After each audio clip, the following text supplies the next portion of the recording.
पहिले मीठ आहे, मिठाच्या बाजूला कट उपेरी म्हणजे चौकोनी कापलेले बनाना चिप्स. त्याच्यानंतर त्याला दुसरी आपले जसे मालवणी खाजे असतात ना त्या टाईपची एक गोष्ट आहे, त्याला शर्करावरती म्हणून म्हणतात मल्याळममध्ये. ते एक आहे. नंतर ब्लॅक कलरची आहे ती आल्याची चटणी आहे, इंजी पुडी म्हणतात किंवा पुडी इंजी. दुसरं आहे ते आंब्याचं लोणचं आहे. हे थोडंसं तोंडी लावणं टाईप आपण जसं म्हणतो तसं डावी बाजू. मग 3 भाज्या आहेत, त्याच्या पुढे 3 लाईनीत आहेत, त्या 3ही भाज्या आहेत. पहिल्याला म्हणतात तोरण, THORAN.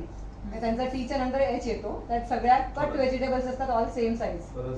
त्याच्यानंतर नंतर हे आहे अवियल आहे. आणि अवियल नंतर एक आहे त्याला ह्याची आपलं भोपळ्याची भाजी येते, याला एरिशेरी म्हणतात. ह्या 3ही भाज्या झाल्या. आता भातावरती म्हणजे इकडे खाली पापड आहे आणि केळ. भातावरती 3 प्रकारची कालवण आहे. पहिलं आहे हे मुगाच्या डाळीचं वरण आहे, त्याला परीप म्हणतात. त्याच्याने आपलं जसं वरण भाताने जेवण चालू होतं तसं आहे वरण हे आणि तूप. आणि नंतर सांबार येईल आणि मग रस्सम येईल. बाजूला पायसम ठेवलंय. एवढी पहिला भात, दुसरा भात, तिसरा भात. 3 भाज्या हिशोबाने. म्हणून भात थोडा थोडा वाढलाय त्याच्या हिशोबाने.